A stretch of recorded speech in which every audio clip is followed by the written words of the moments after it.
ఓం శ్రీ గురుభ్యో నమః. ఓం శ్రీ గణేశాయ నమః. అందరికీ గణేష చతుర్థి శుభాకాంక్షలు. మనం వినాయక చవితిని ప్రతి సంవత్సరం భాద్రపద శుక్ల చవితి రోజు జరుపుకుంటాం కదా. దీంట్లో విశిష్టత ఏంటి అంటే, ఈ యొక్క వినాయక చవితి దీంట్లో ఈరోజు మనం జరుపుకునేటువంటి పండుగలో ముఖ్యంగా వినాయకుని యొక్క జననం ఎలా వచ్చింది, అలాగే శమంతోపాఖ్యానం అనేటువంటి ఒక వ్రతకథని ఖచ్చితంగా ప్రతి ఒక్కరం కూడా చదివి ఆచరిస్తామన్నమాట. తరువాత గణేశుణ్ణి నిమజ్జనం చేస్తాం. ఈ మూడు ప్రక్రియ. కొంతమంది గణేష నవరాత్రులని 9 రోజుల పాటు విగ్రహాన్ని అలానే ఉంచి పూజ చేస్తారు. కొంతమంది ఉదయం తీసుకొని సాయంత్రానికి నిమజ్జనం చేస్తారు. కొంతమంది 2 రోజులు 3 రోజులు ఇలా 5 రోజులు ఇలా నిమజ్జనం చేస్తూ ఉంటారు. ఈ గణేషుని యొక్క జననం యొక్క ఆంతర్యాన్ని మనం గమనించినట్లయితే, ఆయన యొక్క జననం అసలు ఎలా జరిగింది, తల్లి సాక్షాత్ శక్తి స్వరూపిణి పార్వతీమాత. అమ్మ ఆ శనగపిండితో ఆ పసుపు ముద్దని ఆ యొక్క నలుగు పిండిని కలిపి గణేశుడిని తయారు చేసింది అని చెప్పి మనకు పురాణాలు చెప్తూ ఉన్నాయి. అసలు అమ్మ అలా చేయడం ఏమిటి, పరధ్యానంలో ఉండటం ఏమిటి, ఇవన్నీ కూడా మనం ఆలోచిస్తూ వచ్చినట్లయితే, అమ్మకి ఒక విపరీతమైనటువంటి కోరిక ఉండేదట పార్వతీ తల్లికి.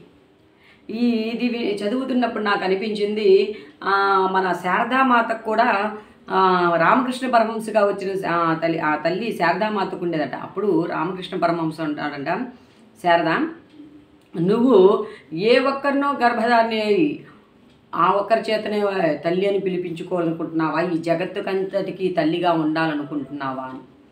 అప్పుడు ఆమె నవ్వి ఊరుకుంటుందట. తర్వాత మాతృదేవి అని చెప్పి పిలిపించుకున్నటువంటి తల్లి శారదామాత మనకి. అలానే ఈ తల్లి జగన్మాత, ఈ జగత్తుకి విశ్వమాత, అంతటినీ సృష్టించినటువంటి ఆ తల్లికి బిడ్డల కొదవేమిటి, ఆమె మళ్ళీ కొత్తగా తనకు బిడ్డ కావాలని సృష్టించుకోవడం ఏంటి అనే దాన్ని కానీ గమనిస్తే, ఆ తల్లి చక్కగా ఆమెకు ఒక కోరిక కలిగిందట. అంటే మనకి ఎప్పుడు ఏ క్షణాన మన స్త్రీల్లో ఏ కోరిక ఉద్భవిస్తుందో అది మాయ అని తెలుసు. అంటే కారణ సంబంధం చేత కొన్ని కోరికలు ఉదయింపబడతాయి. సీతాదేవికి మాయలేడి, ఆ బంగారు లేడి మాయలేడని తెలిసినప్పటికీ దాన్ని తీసుకురమ్మని చెప్పి రాముణ్ణి ఎలా ప్రేరేపించేదానికి ఆ కోరిక కలిగిందో, అలా మన తల్లి పార్వతమ్మకు కూడా తన గర్భవశాన్ని నుంచి ఒక బిడ్డ జన్మిస్తే బాగుండు అనేటువంటి కోరిక జనించిందట. అది తన పతిదేవునితో చెప్పిందట.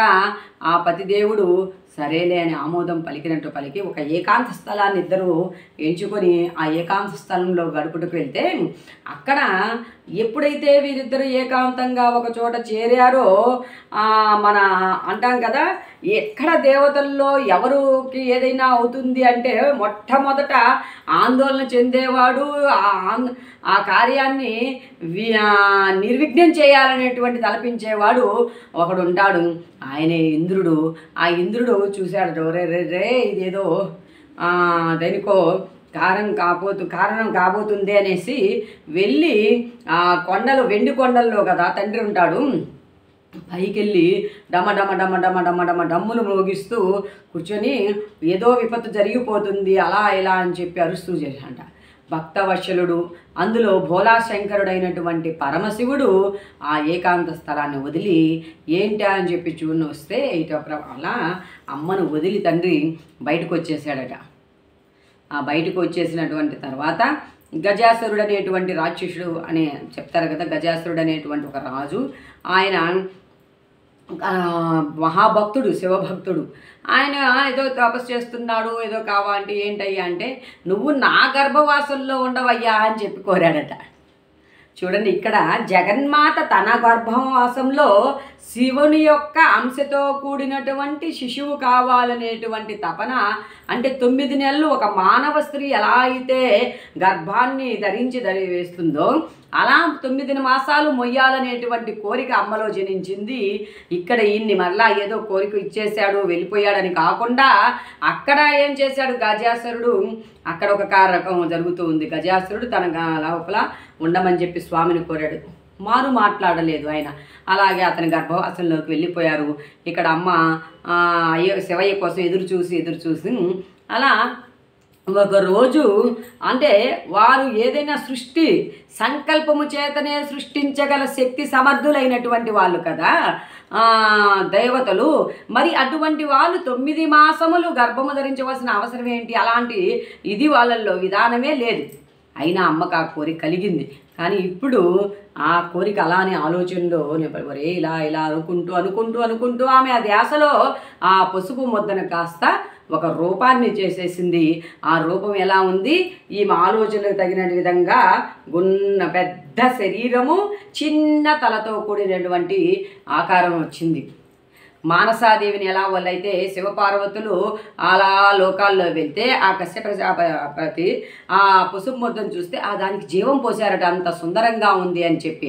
అందుకే శివుని మానసపుత్రిక అంటూ ఉంటారు, మానసమ్మని. అలాగే ఇక్కడ ఈ అమ్మ ఏం చేసింది? ఆ పసుపు ముద్ద రూపుదాల్చిన తర్వాత అలా చూసి ఎంత చక్కగా ఉందోనని దానికి ప్రాణం పోసేసింది తల్లి. అలా ఆయనకి ఒక జీవం ఇచ్చి జీవాన్ని చేస్తూ మనకి అది చెప్తారు. ఏదో ఒక ఆమె ఈ లోపల ఏం చేసింది? జగన్నాటకం కదా జరుగుతూ ఉంది, ఒక నాటకం జరుగుతూ ఉంది ఇక్కడ ఈమె గర్భం దాల్చకూడదు. ఆ 9 మాసాలు ఇది ఇక్కడ శిశువు సృష్టింపబడ్డాడు. ఇక్కడ ఈ శిశువు సృష్టింపబడిన తర్వాత అక్కడ గజాసురుని గర్భంలో ఉన్నటువంటి మన శివయ్య బయటికి రావాలి. దీన్ని గమనించాడు. ఈయన ఎక్కడున్నాడు ఏంటి అని చెప్పి ఆ దేవతల ద్వారా తెలుసుకున్నటువంటి విష్ణువరెవరే చాలా ప్రమాదం జరిగిపోయిందే, అన్నదమ్ముడు కదా అమ్మకి. అట్లా ఆయన అనుకున్నాడు అందరినీ ఆ యొక్క శివుని యొక్క వాహనమైనటువంటి నందిని నందీశ్వరుడిగా చేశాడు. ఈయన ఆ నందిని ఆడించేటువంటి గంగిరెద్దులు తోలుకొస్తారు కదా, అలా ఈయన వేషధారణ వేశాడు. బ్రహ్మకు ఒక వేషం ఇచ్చాడు, నా వాద్యాలు వాయించే వాళ్ళగా. ఇలా రకరకాలుగా గజాసురుని రాజ్యం వైపు ప్రయాణించారు ఈ దేవగణాలంతా కూడా. ఆ గజాసురుని యొక్క దానికి ప్రయాణించిన వీళ్ళంతా ఏం చేశారు? విచిత్రంగా ఆనందంగా మామూలు వాళ్ళే రక్తి కట్టించగలరు.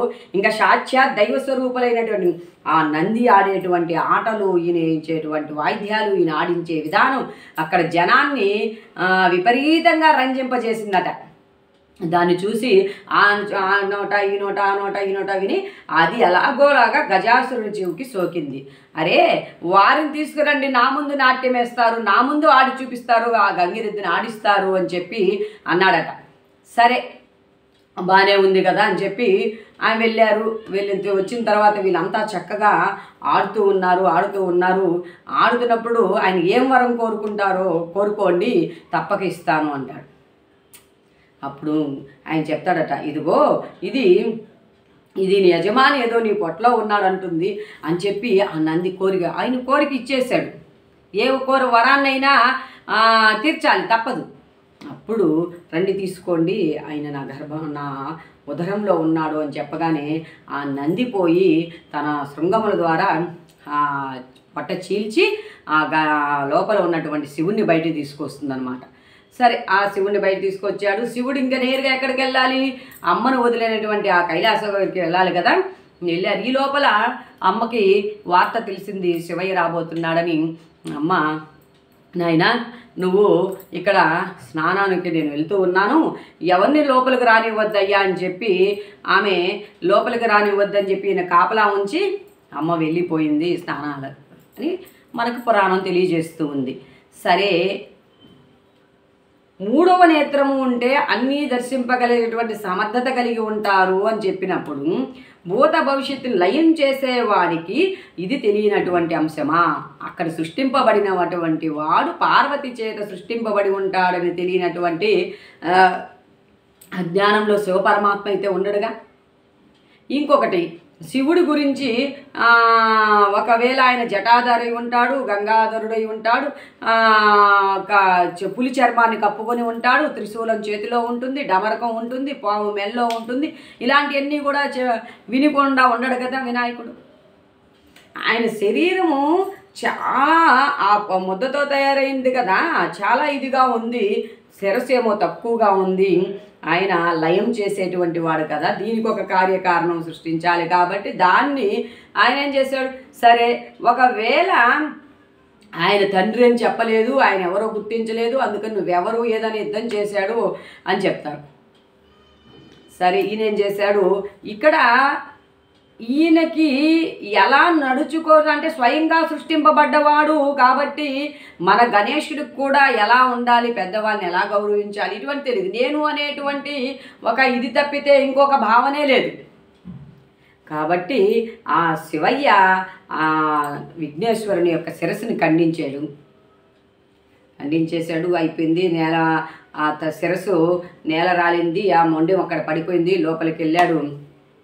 పార్వతీదేవితో ముచ్చటిస్తూ ఎవరో ఒక బాలుడు మన అక్కడ కాపలాదారుడు ఉన్నాడు అంటే ఈమె చెప్తూ వస్తుందన్నమాట. అప్పుడు ఆ బాలుడు ఉన్నాడు. తర్వాత నేను అతని శిరస్సు ఖండించి, ఇదిగో నన్ను కూడా లోపలికి రానివ్వలేదు దేవి, నీవెవరు ఇక్కడికి వచ్చేదానికి అంటాడు. మా అమ్మ లోపల ఉందంటాడు. ఎవరు ఏంటి అని చెప్పి అన్నట్టుగా మనకు పురాణం. సరే అప్పుడు అంటలేదు, నాథా ఎంత పని చేశావు, అతను నా చేతుల ద్వారా సృష్టించుకున్నటువంటి నా పుత్రుడు అని చెప్పి అమ్మ చెప్తుందనమాట. ఉమాపుత్రుడు, గౌరీనందనుడు ఇలా అని చెప్తుంది అమ్మ. అప్పుడు సరా ఉట్టిన వెళ్తారు. వెళ్ళిన తర్వాత చూస్తే ఆ మొండానికి అప్పుడు ఈయన ఆ యొక్క దివ్యశిష్యుతో దర్శించి ఆ యొక్క భక్తుడికి ఇచ్చున్నాడు కదా అభయం, ఆ భక్తుడికి ఇచ్చిన అభయం ప్రకారం చెప్తాడు, ఒరే గజాసురుని శిరస్సు తీసుకొచ్చి ఈ యొక్క శరీరానికి అంటించండి. ఇప్పుడు మంచి లంబోదరుడు అంటాం కదా మనం, అని బాణ పొట్టి కాళ్ళు ఇప్పుడు కూడా చాలామంది లోకంలో మనం పొట్టిగా ఉండి వీళ్ళు అంటూ ఉంటాం బాణపొట్ల వాళ్ళని అబ్బా వినాయకుడిలాగా ఉన్నాడు రా వీడు అనేసి. అట్లా ఆయన అట్లా ఉన్నాడు. ఇప్పుడు ఈ శరీరాన్ని ఆ యొక్క ఏనుగు శిరస్సును ధరించాడు. దీనికి బ్యాలెన్స్ అయింది. సరే ఇలా ఇప్పుడు గజముఖుడు అయ్యాడు కాబట్టి గజాననుడు అయ్యాడు మన వినాయకుడు. ఇంతవరకు ఆయన జననం బాగుంది. సరే మరి ఈ జననము తర్వాత ఈయన ఏం చేస్తాడు, ఒకరోజు ఇంకా ఇలా వినాయక ఆయన ఏ రోజైతే పుట్టాడో ఆ చతుర్థి నాడు వినాయక చవితిని జరుపు. ఒకరోజు ఆయనకేదో మంచి భోజన ప్రియుడు మన వినాయకుడు. తల్లి ఆయనకి రకరకాల వంటలు చేసి పెట్టింది, చక్కగా తింటూ ఉన్నాడు. తిని అవన్నీ కూడా ఆనందంగా, అంటే ఆ పొట్టకు తగ్గ ఆకలి తీరాలంటే దానికి తగినటువంటి ఆ శరీరానికి తగినటువంటి ఆహారం కావాలిగా. అలా భుజిస్తూ ఒకనాడు అలా కైలాసగిరికి వచ్చి ఆ అమ్మా నాన్నకి నమస్కారం చేసుకుందామని అలా వంగి ఆ పుట్టినరోజు సందర్భంగా వారికి ఆశీర్వాదాలు తీసుకోవాలని చెప్పి వంగుతున్నటువంటి గణేశుడికి వంగలేకపోయాడు. ఆ స్థూల శరీరం చేత వంగలేక అలా వంగినవాడు బోలపడ్డం. అలా పడ్డప్పుడు అతనికి తినుబండారాలన్నీ రాలిపడ్డము. ఇవన్నీ చూసి ఆ యొక్క శివుని శిరస్సుపై ఉన్న అటువంటి చంద్రుడు పక్కున నవ్వాడు. ఆ నవ్వినటువంటి సందర్భంలో ఇంకా ఆయనకి చాలా కోపం వచ్చిందట వినాయకుడికి. తర్వాత తన కుమారుని ఇంత హేళన చేస్తావా అని చెప్పి అమ్మ శాపం ఇచ్చింది ఆ జగన్మాత. ఏమని, అరే నువ్వు నా పుత్రుడి యొక్క రూపాన్ని చూసి నవ్వుతావా, నిన్నెవడైతే చూస్తాడో వాడికి పాపము చుట్టుకొనుగాక, అసలు నీ దర్శనమే లేకుండా పోగాక, నువ్వు అసలు లోకానికి కనిపించకుండా పోబాక అన్నది ఆ కన్న తల్లి కడుపు శోధన. సరే ఇక్కడ మనకు రెండు అంశాలు ఇక్కడి నుంచే మనకు స్టార్ట్ అవుతూ ఉంది. గణేశునిది రెండు అంశాలు గోచరం అవుతూ ఉన్నాయి. ఇక్కడ చంద్రుడు చూస్తే చాలా అందం, 16 కళలతో శోభించేవాడంటాము. అందంలో పోల్చాలన్నా కూడా ఎవరినైనా చంద్రబింబము వంటి కన్నుల గలది అని అమ్మవారిని కూడా కీర్తిస్తాము. ఎవరినైనా అందాన్ని చంద్రబింబము వంటి మోము గలదానా చిరదానా అంటూ కూడా కీర్తిస్తాం. అంతటి అందగాడు చంద్రుడు. అందుకని ఆ అంధకారుడు కదా గురుపత్నిని మోహం వేసి గురు శాపానికి గురయ్యాడు. అలా చేసినటువంటి చంద్రుడు సరే అందంలో ఉన్నాడు, కానీ తన యొక్క అంతరంగ ప్రవర్తన మాత్రం ఇతరుల పట్ల హేళ భావన కలిగి ఉంది.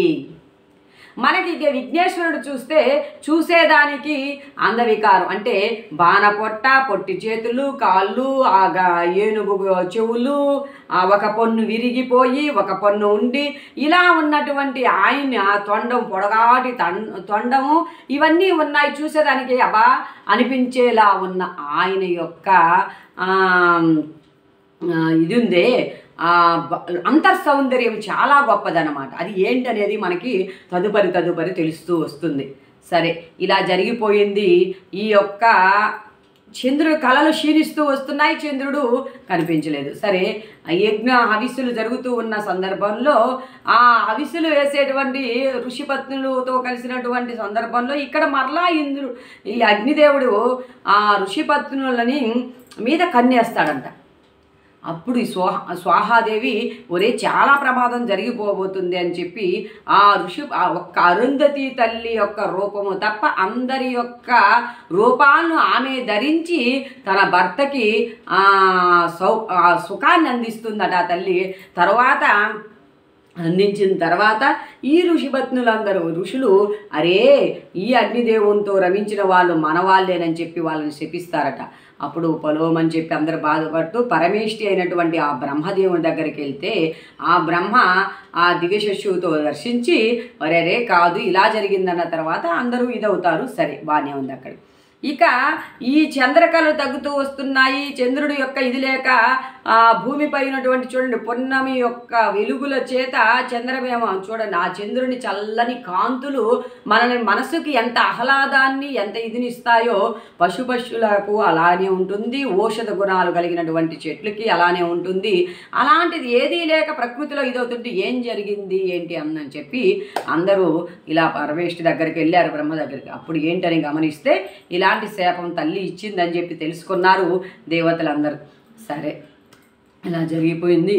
ఇది ఇంతవరకు ఆయన జన్మము శివుడు ఆయన యొక్క. సరే అప్పుడు అందరూ వేడుకున్న తర్వాత ఆమంటుంది సరే రోజులో కాకపోయినా కనీసం నా కుమారుడు జన్మించి పుట్టినరోజైనా ఎవరైతే చంద్రుని చూస్తారో వారు నీలాపనిందలు అనుభవిస్తారు అని చెప్పి శాపమిస్తుందన్నమాట. సరే అలా అయిపోయిన తర్వాత ఇక్కడ మనకి ఆ నీలాప నిందలు వస్తే జీవితంలో ప్రతి ఒక్కరికి ఎక్కడో చోట నీలాప నిందలు గురవుతూనే ఉంటాం మనం.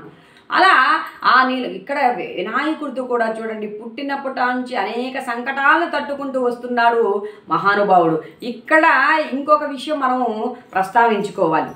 ఈ వినాయకుడికి గణాధిపత్యము అనేటువంటిది ఇచ్చారు కదా. దేవతల యొక్క సేనాధిపతి కుమారస్వామి అయితే ఎవరైనా కూడా పూజించాలి. మొట్టమొదట పూజకి అర్హుడు ఎవరయ్యా అంటే గణాధిపతి. ఆ గణాధిపత్యం ఎలా వచ్చిందనేటువంటి ఒక చిన్న కథ కూడా మనకి ఉంది కదా.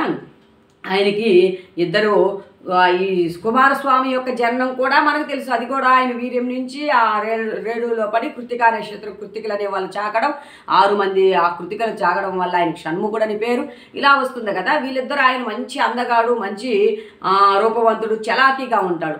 పాపం వినాయకుడు మాత్రం కదల్లేక చేయలేక అలా ఉంటాడని వినాయకుడిని చూస్తే హేళన చేస్తూ ఉంటాడు ఈ సుబ్రహ్మణ్య స్వామి. సరే ఒకరోజు ఇద్దరికి ఎదుగుతూ ఉన్నారు కదా, మా ఇద్దరిలో ఎవరో ఒకరు గణాధిపత్యం ఇవ్వండి తండ్రి గారు మీరు ఇంకా అది ఇది అని చెప్పి అడుగుతారు అనమాట. ఇద్దరికి పరీక్ష పెడతారు. పరీక్ష పెడితే అన్ని ముల్లోకాల్లో ఉన్నటువంటి తీర్థయాత్రను దర్శించి రావాలి, ఎవరైతే మొదట దర్శించి వస్తారో వారికి గణాధిపత్యం వస్తుంది అని చెప్తారనమాట. సరే వినాయకుడు మొరగొజ్జువారు మరియు ఆయన యొక్క వాహనము ఎలుక. ఆయన చూడండి భారీ శరీరము చిన్న వాహనము.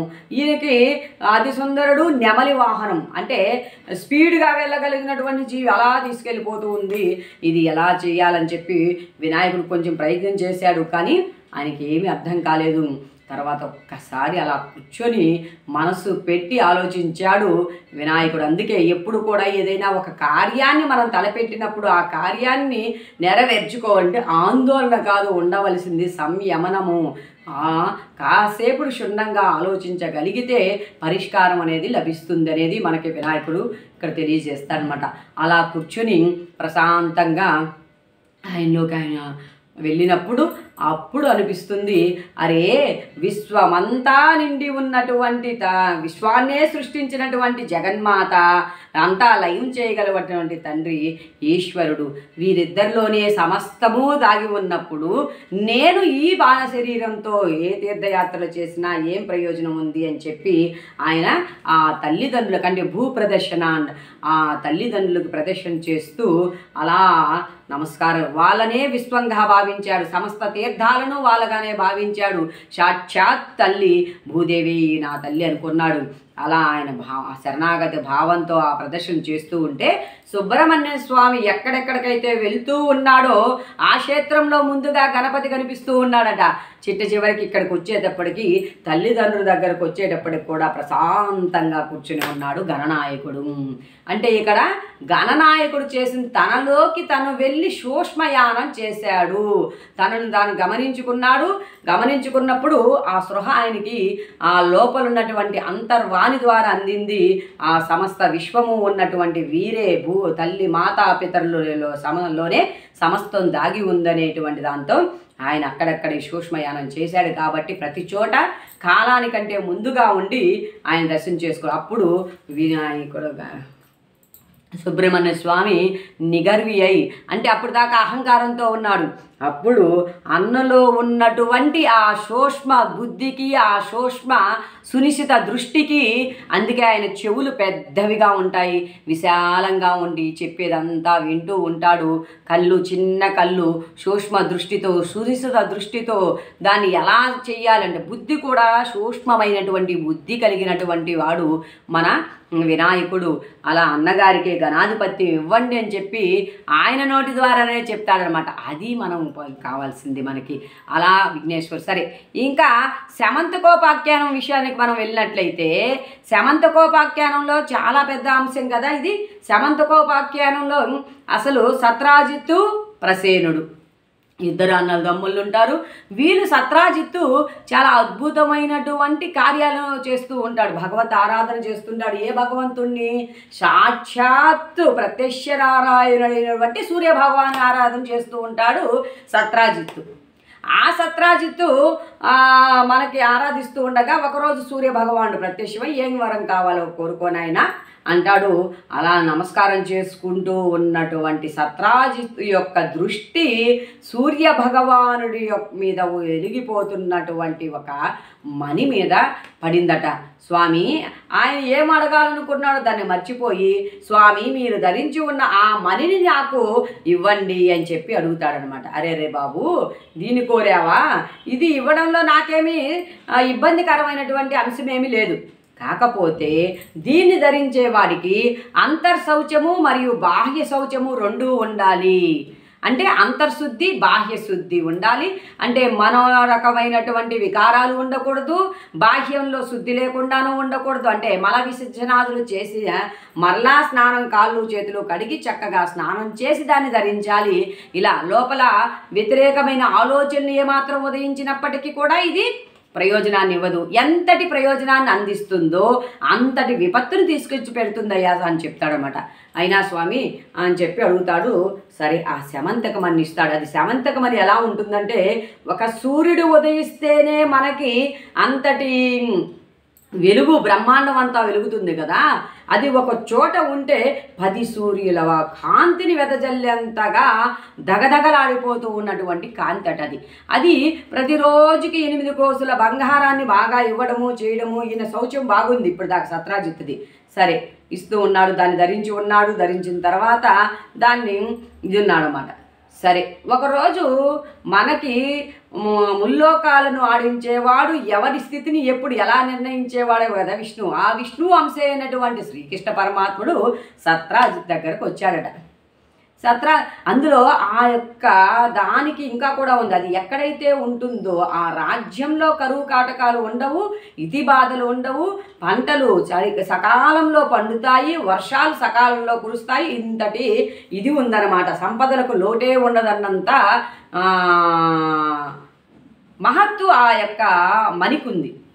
సరే, ఒకరోజు కృష్ణ పరమాత్మ వచ్చాడు. కృష్ణ పరమాత్మ వచ్చి, నాయనా నీలాంటి వాళ్ళ దగ్గర ఇది ఎందుకు, రాజా కోశాగారంలో ఉంచుతాం దీన్ని, ఇవ్వు అని అడుగుతాడనమాట. లేదు లేదు రాజా, నేను తపస్సు చేసి సూర్యనారాయణ ద్వారా పొందాను కృష్ణయ్య, నేను ఇవ్వను.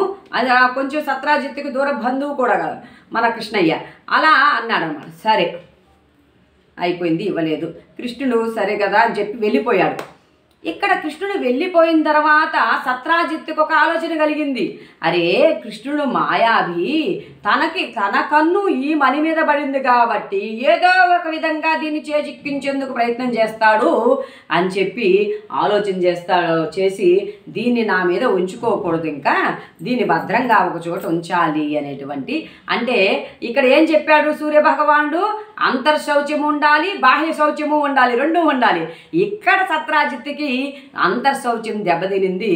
అందుకని అంటే సందేహాలు, అనుమానాలు, ఒక వ్యక్తిని గురించి వ్యతిరేక ఆలోచనలు ఇవన్నీ ఉదయిస్తూ ఉన్నాయి, మనసులో ఒక భయము, ఇలాంటివన్నీ వస్తున్నాయి అన్నమాట.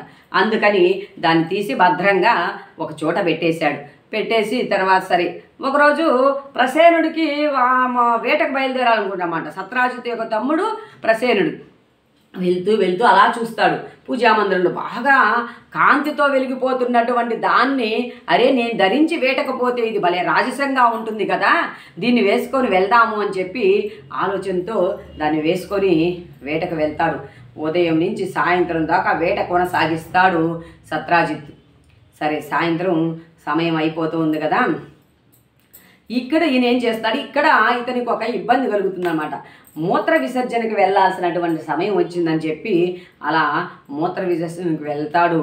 వెళ్ళినప్పుడు దాన్ని ఏం చేయాలి, ఇక్కడ దీన్ని తీసి స్నాన సంధ్యాదులు ఆచరించి మరలా ధరించాలి. కానీ ఇక్కడ వేటలో ఉన్నాడు కదా, దాని గురించి ప్రసేనుడికి పెద్దగా తెలియదు కదా, దాన్ని అలానే ఉంచేసుకున్నాడు. ఇక్కడ ఇతనికి బాహ్య శౌచం దెబ్బ కొట్టింది. ఇక్కడ సాయంత్రం అయ్యేటప్పటికి ఒక సింహము ఆ వెలుగులకి వచ్చి ఎక్కడో ఉన్నారని చెప్పి ఆయన అలసిపోయి ఉన్నాడు కూడా.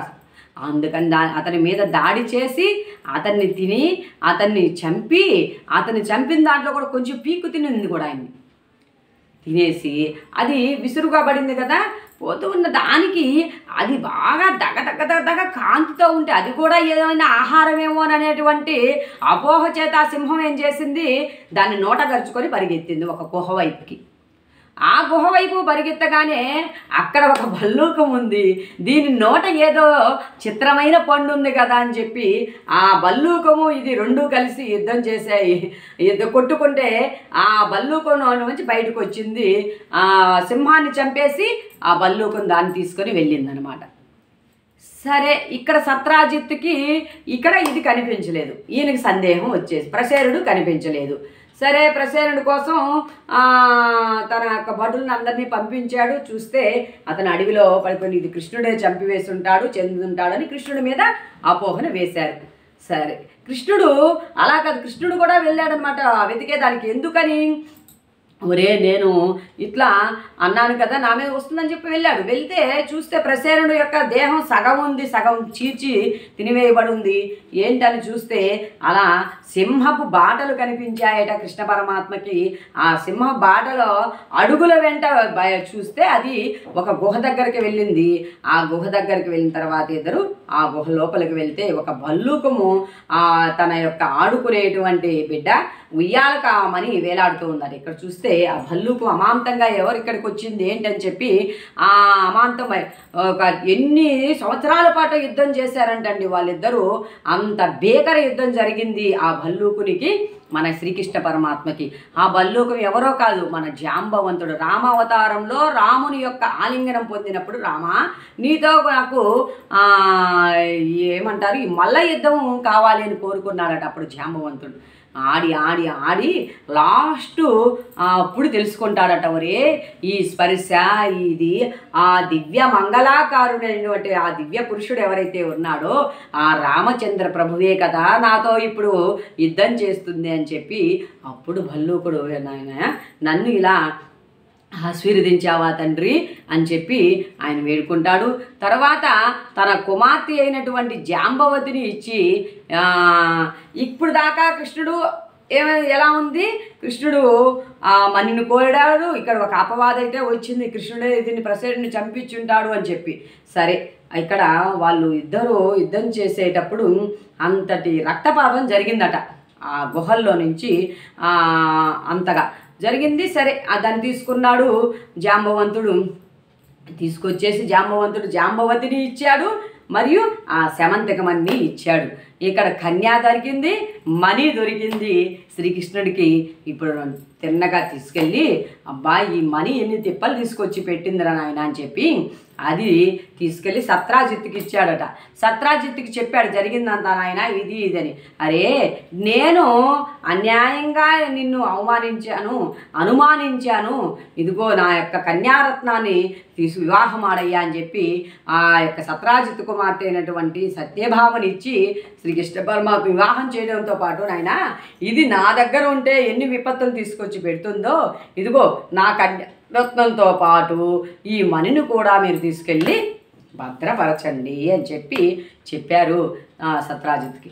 సరే సత్రాజిత్తు ఆ మణిని ఇచ్చాడు. ఇప్పుడు ఇది వరకు ఇవ్వమంటే ఇవ్వండి, ఇప్పుడు సాధ్యమైంది. సరే తన మీద అది జరిగింది. ఫస్ట్ ప్రసేనుడిని చూసినప్పుడు భాద్రపద శుక్ల చతుర్థి అట. అప్పుడు ఆయన ఆ మణి అనుకునే ఆ యొక్క ఆలోపనలో అప్పటికే శాపం ఇచ్చేస్తున్నారు కదా, అప్పుడు చూశాడు. మనకి పురాణాలు ఏదో పాలు పితుకుతూ చంద్రబింబంలో ఆ పాలల్లో చంద్రబింబాన్ని చూశాడు శ్రీకృష్ణ పరమాత్ముడు, అలా వచ్చింది. అలా కాదు, అక్కడ జరిగింది శ్రీకృష్ణుడు వచ్చింది. ఒరే సరే ఇలా జరుగుతూ ఉంది, అయిపోయింది. సత్యభామ వచ్చింది, జాంబవతి వచ్చింది, మణి వచ్చింది. ఇక్కడ ఎక్కడి నుంచి వచ్చింది, జాంబవతిని మరియు మణిని ఇచ్చాడు జాంబవంతుడు. దాన్ని తీసుకొచ్చి మా జాంబవతిని ఇచ్చినప్పుడు శ్రీకృష్ణుడిదే కదా అది. శ్రీకృష్ణుడు తీసుకొచ్చి ఎవరికి ఇచ్చాడు, సత్రాజిత్తుకి ఇచ్చాడు. సత్రాజిత్ ఏం చేశాడు, ఆ మణిని మరియు తన కుమార్తెని ఇద్దరిని శ్రీకృష్ణ పరమాత్మకి ఇచ్చాడు. సరే అంతవరకు బాగుంది, చక్కగా రాజ్యాన్ని ఎలుకుంటూ ఉన్నారు, చెందుతూ ఉన్నారు. ఈ సత్రాజిత్తు కుమార్తె సత్యభామను చేసుకోవాలనేటువంటి ఆలోచన కలిగినటువంటి వాళ్ళు ఉన్నారు. మనకి శతధన్యుడు, ఇంకొక ఆయన ఇద్దరు ముగ్గురు ఉన్నారన్నమాట. వీళ్ళు ఆ కన్యా దొరకలేదు, ఈ శమంతకమణి దొరకలేదు. కృష్ణుడు అప్పలంగా దోచుకెళ్ళిపోయాడు ఎలా అని చెప్పేటువంటి ఆలోచనలతో వీళ్ళు ఉన్నారన్నమాట. సరే ఒక రోజు కృష్ణుడు లేని సమయంలో శతధ్వన్యుడు ఇంకా అతను గుర్తు రావట్లేదు. సరే ఆ ఇద్దరు వచ్చి ఈ మణిని తీసుకొని వెళ్ళిపోయి శ్రీకృష్ణుడి యొక్క భక్తుడైనటువంటి అక్రూరుడి ఇంట్లో దాన్ని దాచిపెట్టారు. సరే ఇది ఎలా ఉంది, శతధ్వంతుడు బయలుదేరుతూ ఉన్నాడు, కృష్ణుడు వచ్చేసాడు రా ఎలా అని చెప్పి బలరాముడు వాళ్ళు ఇద్దరు ఆయన్ని వెన్నంటి పోతే, ఒరే కృష్ణుడు ఎక్కడ కొట్టేస్తాడరా అని చెప్పి అతను చూస్తే, సరే అన్నా నువ్వు ఆగు వీడిని నేను చూస్తానని చెప్పి ఆ శతధ్వంతుడిని సంహరించి వస్తాడు శ్రీకృష్ణుడు. ఆయన దగ్గర మనీ లేదు అని చెప్పి బలరాముడికి చెప్తాడంట. బలరాముడు ఏమంటాడు శ్రీకృష్ణుడిని, అరే నువ్వు చిన్నప్పటి నుంచి వెన్న దొంగవి, నవనీతి చోరువి, గోపికా చోరుడివి, ఇన్ని చోరులు, నువ్వు ఆ మనీని నేనేదో ఆశిస్తానని చెప్పి నాకు కూడా తెలియకుండా వాడి దగ్గరికి తీసుకొచ్చి ఎక్కడో దాచిపెట్టుంటావు అని చెప్పి కృష్ణుడి మీద, అయ్యో అన్నయ్య మీరు కూడా నన్ను అర్థం చేసుకోరా అని చెప్పి అంటాడు శ్రీకృష్ణ పరమాత్మ. సరే అక్కడి నుంచి వెళ్ళిపోయినాడు కృష్ణుడు. పో నీతో నాకు శ్రమ వద్దు, నేను వెళ్ళిపోతున్నా అని చెప్పి విదర్భ రాజ్యానికి బలరాముడు వెళ్ళిపోతాడు. సరే అంతఃపురానికి చేరాడు. అంతఃపురానికి చేరేసరికి అంతఃపురంలో వీళ్ళిద్దరు ఉన్నారు కదా, జాంబవతి సత్యభామ. వీళ్ళిద్దరు ఆలోచనలు ఎలా ఉన్నాయి, వాళ్ళు ఒరే మా నాన్న ఈయనకిచ్చాడు, అది ఎప్పటికైనా మా నాన్న ఇచ్చినటువంటి ఇది బాగా వస్తుందని ఈయన ఏమన్నా జాంబవతితో కలిసి ఏమన్నా దాచిపెట్టున్నాడా అనేటువంటి ఆలోచనలు సత్యలో వస్తున్నాయి. జాంబవతిలో వల్ల అరే మా నాన్న కదా ఈయనకిచ్చాడు, అసలు ఇప్పుడు ఏం జరిగిందని చెప్పి వీళ్ళిద్దరి మధ్యన జరుగుతూ ఉందన్నమాట. అంటే ఆ ఇద్దరి మధ్యన నారీ నడుము మరారంటాం కదా, అలా ఉంది శ్రీకృష్ణ పరమాత్మని పరిస్థితి. సరే అప్పుడు అనుకుంటాడు ఆయన, అసలు వీటన్నిటికీ ఇది భగవంతుడికి తెలియకుండా ఈయన దగ్గర దాచారు చేశారు ఎలా అని చెప్పి అనుకుంటున్నటువంటి వీళ్ళేం చేశాడు, అక్రూరుడు దాన్ని తీసుకొని కాశీనగరానికి చేరాడు.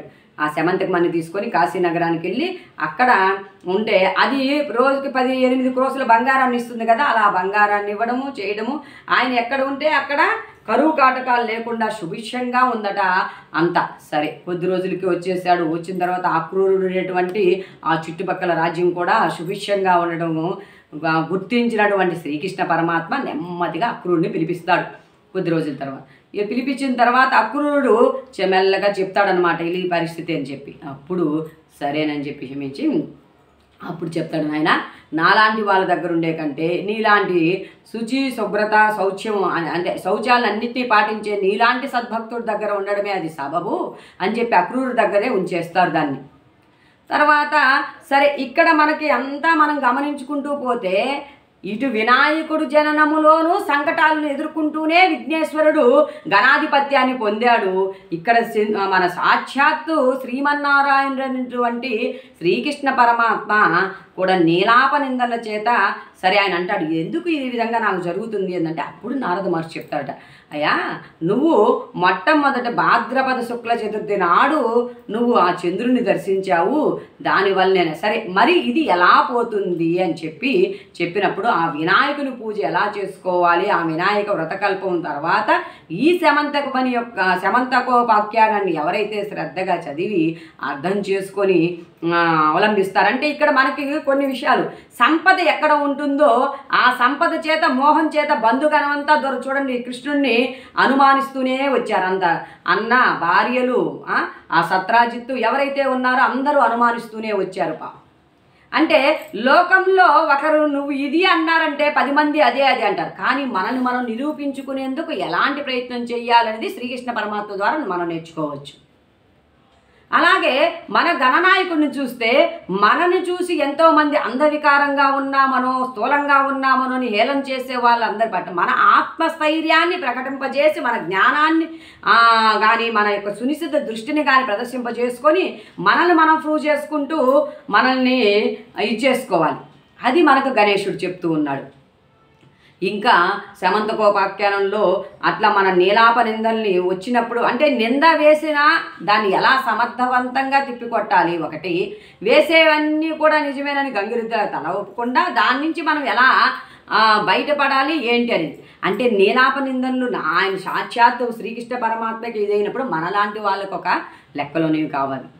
అలా ఈ విధంగా మనం ఈ రెండు కూడా తెలుసుకుంటే ఎవరైతే పూజ చేసి ఆ యొక్క అశ్యంతలు శిరస్సును చల్లుకుంటారో వాళ్ళు ఒకవేళ పొరపాటున చంద్రుని చూసినప్పటికీ కూడా ఆ యొక్క దోషము లేకుండా పోతుంది అని చెప్పి గణేశుడు ఆ పార్వతీమాత ఇద్దరు చెప్పారని, తర్వాత ఆ వ్రతాన్ని మొట్టమొదట ఆచరించి శ్రీకృష్ణ పరమాత్ముడు అంటే సాక్షాత్ భగవంతుడైనటువంటి వాడు, ఎత్తులకు పైవెత్తులు వేయగలవాడు, అన్నీ ఉన్నటువంటి శ్రీకృష్ణ పరమాత్మే అని సంకటాల్లో పడ్డాడు. అందుకే మనం చేసుకుంటూ ఉంటాం సంకటహార చతుర్థి అని, సంకటనాశ గణేశ స్తోత్రం కూడా ఉంది కదా, ప్రణమ్య శిరసాదేవం గౌరీపుత్రం వినాయకం అంటూ మనం చక్కగా చేసుకున్నాం. అంటే మన జీవితంలో వచ్చేటువంటి సంకటాలని తీర్చివేస్తాడు విఘ్ననాయకుడు. ఆయనకంతా కూడా వినాయకుడు, విఘ్నేశ్వరుడు, విఘ్నహంత్రుడు ఇలా ఉన్నాయి. కానీ ఇంకొకటి మనం చదివేటువంటి స్తోత్రాన్ని నెమ్మదిగా ఎక్కడైనా ప్లే చేసుకొని వింటూ చదువుకునేటువంటి ప్రయత్నం చేద్దాం. నాకు తెలిసిన ఒక అమ్మాయి అయితే ఆమెకి ఎలా చదవాలి చెందాలి అనుకోకుండా అది విఘ్నహంత్రే నమః అంటాం కదా మనం, అది విఘ్నాలు తొలగించయ్యా అనే దాన్ని, విఘ్నము అంటే ఏంటో అర్థం తెలియక నాకు విఘ్నాలు కలిగించు, నాకు విఘ్నాలు కలిగించు అనేటువంటి ప్రార్థన చేస్తూ ఆ మంత్రంలో అంటే మనకి ఆ మంత్ర అర్థం తెలియకుండా చేసినప్పుడు తర్వాత ఏంటి సాఫీగా జరిగిపోతున్నటువంటి ఆ అమ్మాయి జీవితం ఎప్పుడు ఎక్కడ వేసినా అంశపాదం అయిపోయిందనమాట. అంశపాదం అయినప్పుడు ఏంటి ఎందుకు ఏంది అనేటువంటి విశ్లేషణలోకి వెళ్తే అప్పుడు ఆలోచించుకుంటే వాళ్ళ తల్లి కూర్చోబెట్టి చదివిస్తే అప్పుడు చదువుతూ ఉన్నప్పుడు దాంట్లో దీని అర్థం ఏంటి అది అని చెప్తూ ఉన్నప్పుడు విఘ్నము అంటే మనకు కలిగేటువంటి ఆటంకాలంటే అమ్మా నేను ఇప్పుడు దాకా విఘ్నాలు కలిగించని చెప్పి ప్రార్థించానే భగవంతుడిని అన్న. అందుకని చాలా జాగ్రత్తగా ఆలోచించి మనం దాన్ని యొక్క భావాన్ని దాన్ని చదివేటప్పుడు స్పష్టతతో చదివితే మనకి చక్కటి ఇది ఉంటుంది. కాబట్టి అంటే మనం దేవుణ్ణేమో నిత్యం పూజిస్తున్నాం కానీ మన జీవితాల్లో సంకటాలు తీరటం లేదు. ఎలా తీరుతాయి? నువ్వు అడిగేదే ఆయన నీదైపోయినే. కాబట్టి మన సంకటాలను తీర్చేటువంటి వాడు గణాధిపతుడు గణేశ్వరుడు, మనకి అన్ని రకాల ఎంతో జ్ఞానాన్ని ఇవ్వగలిగినటువంటి ప్రథమ పూజితుడైనటువంటి గణేష చతుర్థి నాడు గణేశుని గురించి చెప్పుకునేటువంటి భాగ్యం మనందరం కలిగినందుకు జై సాయిరాం, జై జై సాయిరాం.